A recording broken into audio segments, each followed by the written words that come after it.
네, 우리의 미래를 송두리째 바꿀 4차 산업혁명 시대가 빠르게 다가오고 있습니다. 전문가들은 현재 일자리들의 절반가량이 인공지능과 로봇 같은 4차 산업혁명으로 인해 없어지거나 감소할 것으로 보고 있는데요. 자, 그래서 기술을 가진 근로자가 각광을 받을 것이라는 전망이 나오고 있습니다. 아마 어떤 분야의 어떤 기술을 또 어떤 자격증을 취득해 새로운 준비를 해야 하는지 감이 잘 오지 않는다는 분 많으실 겁니다. 자, 그래서 오늘은 미래를 위해 지금 소지해두면 좋을 자격증 어떤 것들이 있는지 알아보도록 하겠습니다. 사실 앞으로 로봇 공학 시대라고 봐도 무방하니까 각종 IT 기술 분야 자격증 따놓는 게 유리하지 않을까요? 황혜영 기자님. 네, 맞습니다. 국제연구기관이 선정한 신성장 산업 분야의 자격증을 미리 취득해 두면 좋은데요. 특히 드론의 전망이 좋습니다. 영상물 제작과 농업 방제 분야의 드론을 이용하고 공간정보 수집과 택배에서 드론을 이용한 신규 서비스가 속속 등장하고 있는 시대. 국내외 드론 응용 서비스 확산과 관련 산업이 계속 발전할 것이라는 전망까지 더해지면서 한국산업기술진흥원과 산업연구원에서 드론 조종사를 10년 후 유망 직업으로 꼽았습니다. 그 조정하는 부분이 아주 신기술입니다. 정강현실, AR이라는 VR, 가상현실 이런 부분을 동원을 해서 하기 때문에 아주 유명한 직종으로 꼽고 있습니다. 특히 군사용으로 사용할 때는 사람이 조종사가 다치지 않게 할 수 있기 때문에 지금 군사용으로 훈련을 많이 하고 있는 그런 상황입니다. 최근에는 공간정보 서비스 분야에서 드론 자격증 보유자를 찾는 기업도 많아졌습니다. 드론 조종사가 되려면 드론 조종 자격증을 획득해야 하는데요. 운전면허처럼 필기와 실기 시험을 통과해야 합니다. 국토부 지정 전문 교육기관에서 비행이론, 모의비행, 실기교육 등 60시간을 이수하면 필기시험을 면제받을 수 있습니다. 이후 매달 교통안전공단에서 실시하는 실기시험을 통과하면 됩니다. 네, 오늘도 많은 청년들이 미래에 대한 고민으로 밤잠 못 이루고 있을 것 같은데요. 드론 조종 자격증의 활용성이 급격히 높아지고 있다고 하니까 진로 고민한다면 이런 자격증 보유해두는 것도 향후 도움이 될 것 같습니다.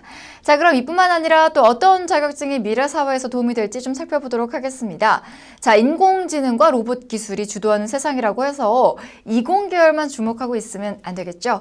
지식이나 정보는 얼마든지 이 로봇이나 기계의 도움으로 해결할 수가 있지만 그렇지 못한 것들이 많기 때문인데요. 자, IT 쪽 말고 새롭게 각광받는 분야 자격증 뭐가 있을까요? 수산질병관리사라고 12년간 600명 정도만 합격한 자격증이 각광받고 있습니다. 수산질병관리사는 어패류 등 수산생물을 진료하는 전문가로 일명 물고기 의사로 불립니다. 2004년부터 도입된 이 직종은 양식산업이 발전하면서 안전한 수산물을 공급하기 위해 각종 물고기의 질병관리 및 치료가 필요하다는 지적에서 시작됐습니다. 최근 지속적으로 양식수산물이 증가하고 있고 양식수산물을 생산하는 과정에서 발생되는 질병에 대해 전문적인 진료와 처방 그리고 질병 예방이 필수적인데 이에 대한 수산질병관리사의 역할이 중요하다고 할 수 있습니다. 수산질병관리사가 되기 위해서는 수산질병관리사 국가시험에 합격한 뒤 해양수산부 장관의 면허를 받아야 합니다.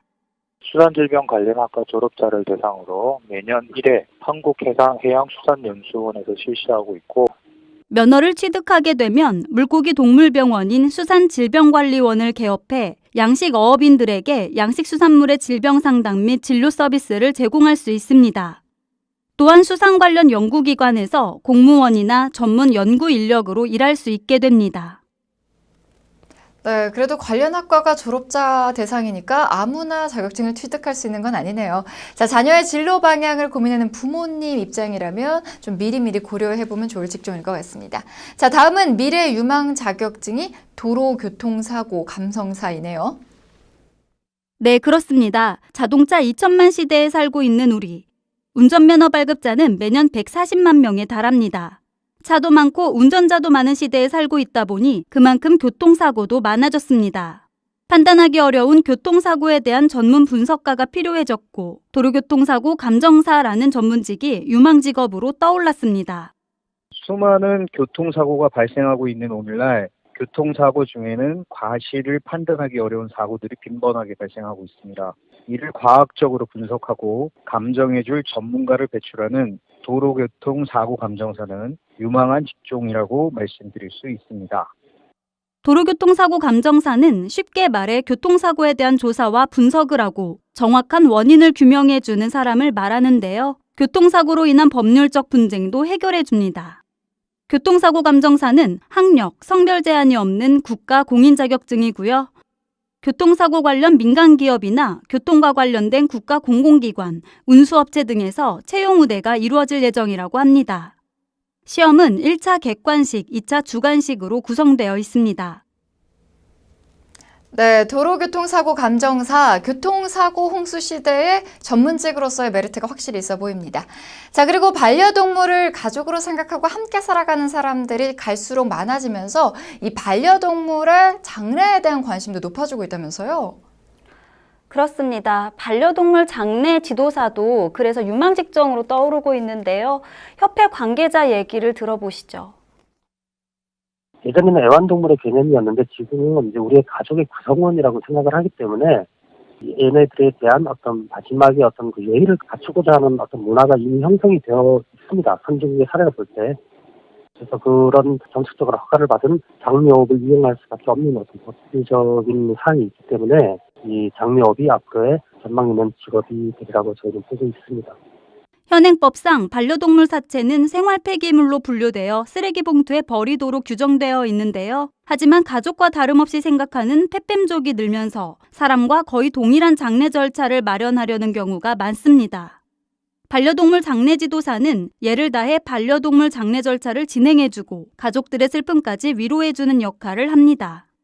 반려동물 장례지도사 자격증은 한국반려동물관리협회에서 진행하는데요. 자격증 취득에 나이와 성별 등 제한이 없어 노년층에게도 굉장히 주목받고 있습니다. 자격증을 취득하면 전문 동물병원, 동물상조회사, 동물납골당 등으로 취업이 가능합니다. 자, 그러면 마지막으로 한 가지 더 살펴보겠습니다. 주택관리사네요. 네, 주택임대 관리업을 위한 필수 자격증입니다. 주택관리사란 아파트나 빌딩, 오피스텔, 상가 등에서 운영과 관리, 보수하는 모든 업무를 총괄하는 관리자를 말하는데요. 일정 이상의 건물일 경우 의무 채용하도록 법률로 지정되어 있습니다. 특히 시험 자격증의 정년이 따로 없어 중장년층의 인기가 높습니다. 대형 주택단지 관리를 맡게 되면 고소득을 올릴 수 있다고 하니 관심 가져볼 만합니다. 그런데 2020년부터는 주택법 개정에 따라 상대평가 방식으로 변경되고 고득점자 순으로 자격시험의 합격자를 결정하기 때문에 자격 취득이 어려워질 전망인데요. 따라서 좀 더 수월하게 취득할 수 있는 지금이 적기라 할 수 있습니다.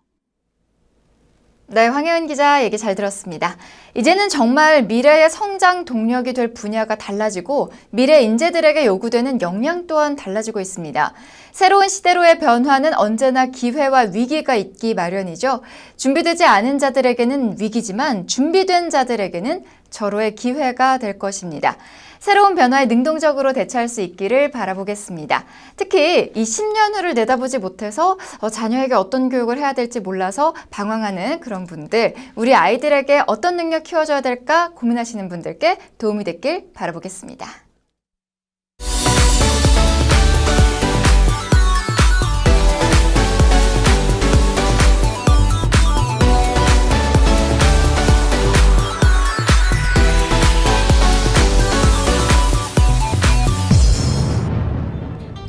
네, 요즘 날씨가 많이 따뜻해졌죠? 이제 진짜 봄이 오는 것 같은데요. 이번 주말에도 포근할 것으로 예상된다고 합니다. 다음 주에는 날씨만큼 국민들에게 많은 영향을 줄 운명적인 날이 올 것이죠. 자, 날씨만큼이나 우리들의 국민들의 마음도 따뜻해지는 그런 뉴스가 들려오길 기대해 보겠습니다. 언제나 사람이 먼저인 방송, 변화를 두려워하지 않는 뉴스, N뉴스 마켓 방송 마치겠습니다. 시청해주신 여러분 고맙습니다.